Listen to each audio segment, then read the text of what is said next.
Bonjour amis des Celtes, aujourd'hui nous faisons le dernier élément de la vidéo pour le dernier élément, c'est-à-dire le feu, comme vous pouvez voir.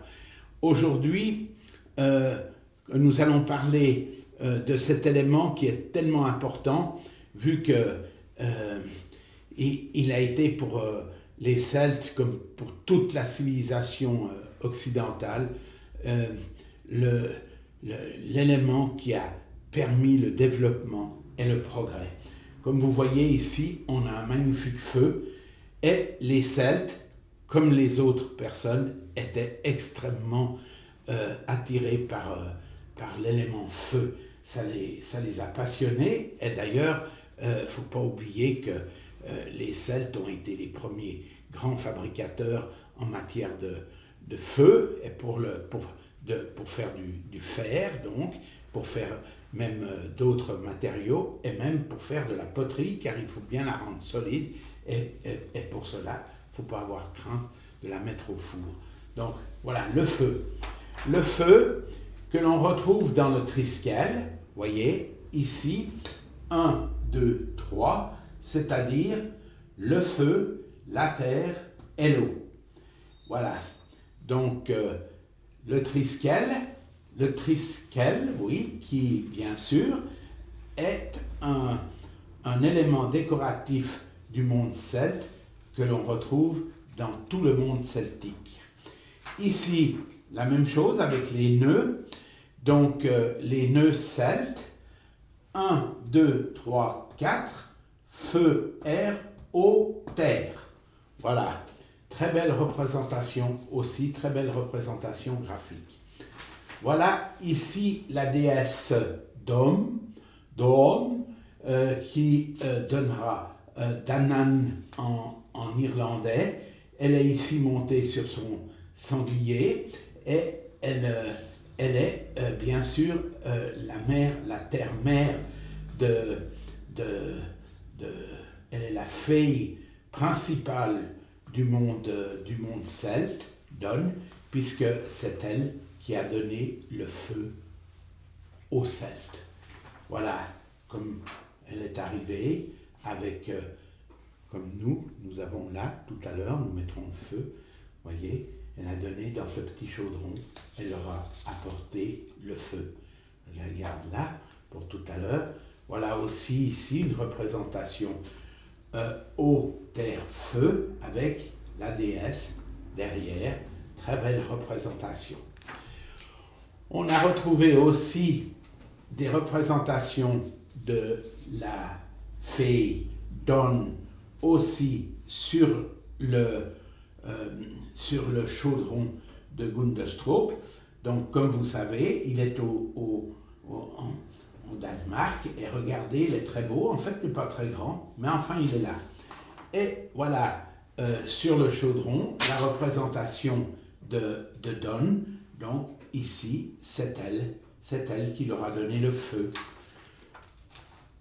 Au fond du chaudron, il y a cette représentation assez extraordinaire avec ce taureau mort, mais ici, surtout, il y a la salamandre, parce que la salamandre était aussi dans l'esprit des Celtes quelque chose d'assez extraordinaire, puisqu'elle a tous les moyens de résister au feu et de pouvoir survivre même après le feu. Donc la salamandre est au fond du chaudron où naturellement il faisait le feu. Voilà une représentation graphique celte de la salamandre, très jolie. Ici, nous avons voulu montrer comment est-ce qu'on fait le feu, même à l'époque des Celtes. Alors, il y a le principe par friction, où on frotte du bois contre du bois avec un peu de sueur, ou peut-être par-dessus on met un peu de paille. À la fin, ça s'enflamme grâce au vent. Donc, ça, c'est le système par friction. Ça, c'est le système par percussion, donc où on frappe un morceau de fer contre une pierre à feu. Donc, on produit des étincelles et après 50 secondes, normalement, on devrait avoir le feu qui est parti. Ici, vous pouvez voir un Celte ancien qui vient de mettre le feu à son foyer et il a des brindilles qu'il a commencé à brûler. Comme on a un feu, bien sûr, il faut une gardienne du feu.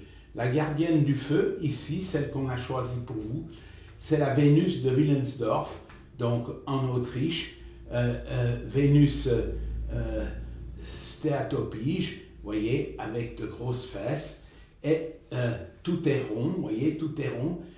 Elle fait environ 11 cm de haut, et cette gardienne du feu, cette Vénus de Willensdorf, gardait le feu là-bas, où on l'a retrouvée, c'est-à-dire dans son village, on la mettait près du feu. Parce que dans la maison celte, même si on avait créé un foyer avec des pierres, on devait rester très soucieux parce que le toit était en chaume, toute l'armature était en bois et on pouvait très facilement mettre le feu à la maison. Donc il fallait toujours modérer la flamme, faire que ce soit le moins dangereux possible. Malheureusement, on a fait aussi avec le feu. Ici, on a la représentation d'un mythe qui a été reconnu dans la guerre des Gaules. C'est l'homme d'osier des Celtes, donc, où il enfermait des êtres vivants à l'intérieur de cette construction énorme en osier, avec ce masque fabriqué en bois.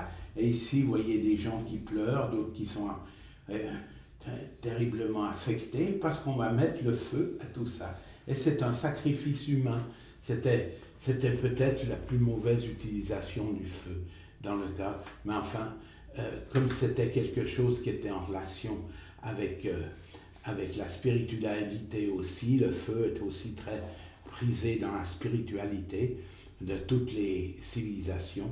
Alors effectivement, c'est complexe.